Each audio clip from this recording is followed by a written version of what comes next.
کچھ لوگ خود نہیں بلکہ ان کا کام بولتا ہے۔ وہ خود اپنی تشہیر نہیں کرتے بلکہ ان کا کام ان کی تشہیر کرتا ہے۔ ان کا کام صرف اپنی ذات تک محدود نہیں ہوتا بلکہ وہ کام پوری قوم کے لیے ہوتا ہے۔ ایسے لوگوں کو ہی اہل نظر لیڈر یا ہیروز کہتے ہیں۔ آج کی ویڈیو میں ہم بات کریں گے ایسے ہی ایک ہیرو کی۔ ویڈیو کو آخر تک ضرور دیکھیے گا اور چینل نوائے حق کو سبسکرائب کرنا مت بھولیے گا۔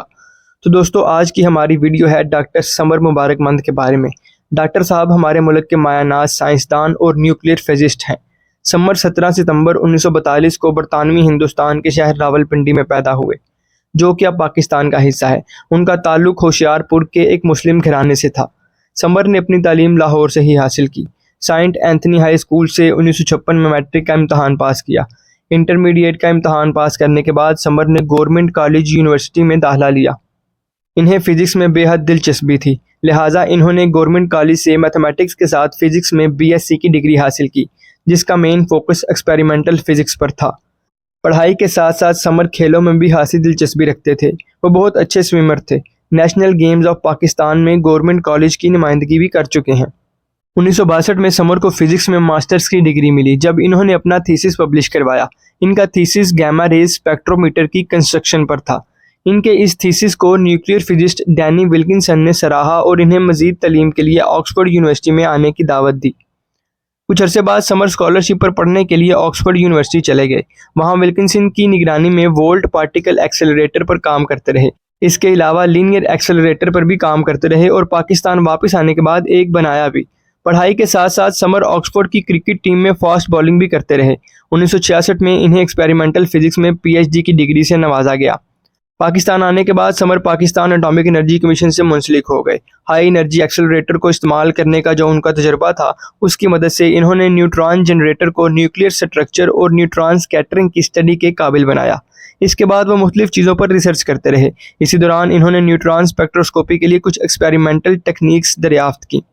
1974 سے 1977 تک گورنمنٹ کالج میں centre for advanced studies in physics کے ڈائریکٹر رہے۔ 1977 سے 1980 کے دوران سلفر ہیگزا فلورائڈ کے اندر آئسوٹوپ کی علیحدگی پر ریسرچ کرتے رہے اور اس کے ساتھ ساتھ اسی دوران آپٹیکل فائبر پر بھی ریسرچ کی، جو کہ بہت مفید ثابت ہوئی۔ چونکہ ان کی حیثیت یا اسپیشیلٹی ایکسپیریمنٹل فزکس میں تھی، اسی لیے انہوں نے نیوکلیئر ڈیوائسز کے ڈیزائن تیار کرنے میں بڑا اہم کردار ادا کیا۔ آکسفورڈ یونیورسٹی میں تعلیم کے دوران انہوں نے نیوکلیئر ری ایکشن کے دوران خارج ہونے والے فاسٹ نیوٹرانز کی اسپیکٹروسکوپی کے لیے ایک ٹیکنیک بنائی تھی، جو کہ ڈائریکٹلی نیوکلیئر ڈیوائسز کے کولڈ ٹیسٹ کے انعقاد سے تعلق رکھتی تھی اور اس میں مددگار بھی ثابت ہوئی۔ پاکستان اٹامک انرجی کی طرف سے سمر کو ڈائگنوسٹک گروپ کا ہیڈ بنایا گیا تھا اور یہ منیر خان، جو کہ پاکستان اٹامک انرجی کے چیئرمین تھے، ان کا پہلا انتخاب تھے۔ جتنے بھی نیوکلیئر ڈیزائن بنائے گئے، سب کی کولڈ ٹیسٹنگ کی گئی اور سب اس مرحلے میں کامیاب رہے۔ اس طرح ڈائگنوسٹک گروپ نے اپنا کام کامیابی سے پورا کیا۔ 1991 سے 1994 تک سمر نے ڈائریکٹوریٹ آف ٹیکنیکل ڈیولپمنٹ کے طور پر خدمات سر انجام دی۔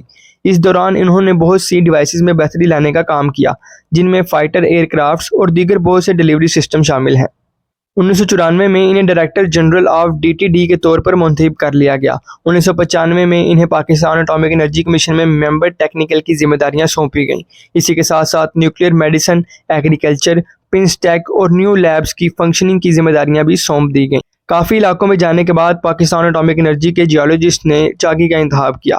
سمر اور ان کی ٹیم کو ڈائگنوسٹک اکوپمنٹ کی انسٹالیشن کی سپرویژن پر مامور کیا گیا اور اس کے علاوہ دیگر چیزوں کی سپرویژن کا بھی کہا گیا، تاکہ محفوظ طریقے سے نیوکلیئر ٹیسٹ کا انعقاد ہو سکے۔ نیوکلیئر پروگرام میں ان کی خدمات ناقابل فراموش ہیں۔ اس کے علاوہ ان کی پاکستان میزائل پروگرام میں دی گئی خدمات بھی قابل رشک اور قابل داد ہیں۔ انہوں نے 1990 میں اسپیس پروگرام میں جدیدیت لانے کا عزم کیا۔ انجینئرز کی ایک ٹیم کے ساتھ مل کر انہوں نے کامیابی سے شاہین 1 میزائل بنایا۔ سمر نیشنل ڈیفنس کمپلیکس کے فاؤنڈنگ ڈائریکٹر بھی رہ چکے ہیں۔ یہ وہی بیورو ہے جس نے شاہین 1 میزائل پر کام شروع کروایا تھا۔ شاہین 1 میزائل کو 1999 میں کامیابی کے ساتھ ٹیسٹ کیا گیا، جو کہ سمر کی نگرانی میں ہوا۔ اس کے بعد شاہین 2 اور شاہین 3 کو بھی کامیابی کے ساتھ ٹیسٹ کیا گیا، جن کی رینج 2000 کلومیٹر اور 2750 کلومیٹر تک تھی۔ بابر اور گوری میزائل بھی ان کی ٹیم نے ان کی نگرانی میں بنائے۔ یہ ان کے کیریئر کے بڑے کارناموں میں سے ایک ہے۔ 2008 کے اندر سمر نے پلاننگ کمیشن آف پاکستان کو جوائن کیا۔ 2009 میں انہوں نے بتایا کہ یہ پاک سیٹ IR پر کام کر رہے ہیں۔ یہ پہلی پاکستانی جیو اسٹیشنری سیٹلائٹ تھی جس کو 2011 میں لانچ کیا گیا۔ یہ سیٹلائٹ چائنا کے زیجینگ سیٹلائٹ لانچ سینٹر سے لانچ کی گئی تھی۔ اس کے علاوہ انہوں نے تھرکول پروجیکٹ اور ریکو ڈک کاپر گولڈ پروجیکٹ پر بھی کام کیا۔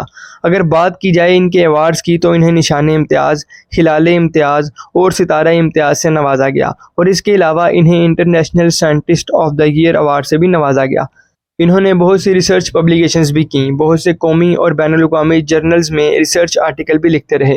اپنی علم کی روشنی کو 400 پھیلانے کے بعد یہ آفتاب علم آج بھی اپنی آب و تاب سے روشن ہے۔ ڈاکٹر سمر مبارک مند ابھی حیات ہیں اور اپنی زندگی کے ایام کو امن و سکون سے بسر کر رہے ہیں۔ ہماری دعا ہے کہ اللہ ان کو صحت و عافیت سے زندگی گزارنا نصیب فرمائے اور اس ارض وطن کی بنجر زمین کو علم کے نور سے سیراب کرے۔ آمین۔